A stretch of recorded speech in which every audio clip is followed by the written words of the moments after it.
lamb dafa yàgg amay phénomène Pikine ginnaaw raay xam nga Géejawaay comme lan nga loolu dafa yàgg am ci lamb Parcelles fu ne gox goxaani ku ne mbër dafay judd Caaroy Rëg-Rëg gis nga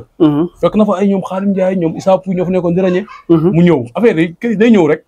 léegi gis nga Liss Ndiago mu ngi def ay performance xam nga mooy li ma lay wax comme sànq li ma doon wax naan la damay entraînement rek laa miñ rek sport la boo simeekoo ñu gis xam ne yaa ngi liggéey boobu sa ay simeekoo day andi état te li gën a doy waar day xool bi wëree day xool bi xeex day xool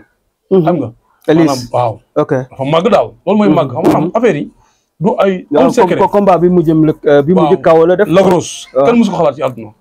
kenn musul xalaat ne moom dina kaaw Lagros kenn musu ko xalaat nga gis nga lamb maanaam lu ñuy wax lamb lu biir day xëy wasin da ngay séntu fitt ñu fetel nga séntu fetel ñu fitt waaw moo tax ñu fetal jixaar da ngay fetal di jixaar gis nga tey maanaam tey nga nu mu si génnee nu yomb la si génnee sonn sax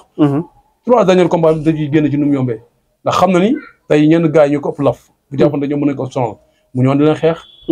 léegi gars yi dañuy xalaat di jàpp ko mu xeex ak ñoom moo tax ñu la bu ñu séntoo fitt nga fetal bu séntoo fetal nga fitt lamb loolu la quoi mais avenir u Liss noo ko gisee waaw avenir Liss mu ngi ci kanamam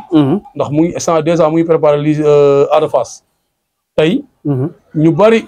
Liss am na avantage bu mag ci kanam Ada Fass pour mën na ko xam nga mën na si génn avec la manière xam nga te am si li gën a jafe mooy am na ko li mu am mooy par exemple tey Liss am na lu gën a jafe ci xale yi mooy kase bu baax am nga mbooloo xam nga te mu ngi yokk ci wàllu performance am masse musculaire am macha allah muy entraînement triché wul mu ngi wane ne moom bëgg na li muy def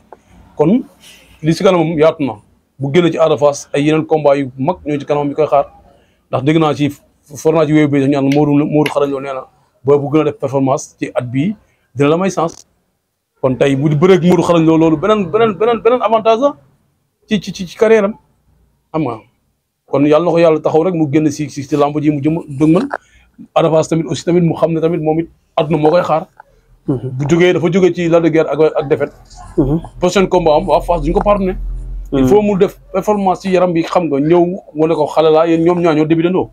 Liss ak Ada Fass ñoo débuté ndoo ñoo débuté ndoo waaye ñoo débuté ndoo même ana ñoo di génn ndoo waaw mais loolu combat bu doy waar la waaw combat bu neex la combat jànq la déjà Liss dafa war a confirmer ascension bi mu nekk voilà Ada Fass war a juboo ak ñi nga xam ne mooy waa Fass ak si kon ak partenaire fay leen bor bi waaw fay leen dama juumoon waaw dama juum ci Lac de Guiers mais kii sama morom la mais loolu combat jànq la de comme li gars yi di wax quoi loolu mooy njarndeem njërndéem waaw ruq bu cin buy baax la amul ruq buy sedd cin buy baax la loolu mooy lamb njërndéem ñuy félicité waa Alburax njërndéem mooy njarndeem maanaam luy tàng luy der rek quoi lu dere guerre xam nga mag ñoon def njarndeem di xeex xam nga waaw amul luy sedd daal ruq cin buy baax la amul ruq xam cin buy baax moom foo dugal sa baaram lakk loolu mooy lamb ji loolu la gars yi soxla te loolu la amateur yi bëgg aussi loolu la ñëpp bëgg amateur ak supporter yi loolu lamb ndax Ada Fass su daanoon Lac de Guiers bëri Liss Ndiago de ah bon waaw bët yëpp ci la nekk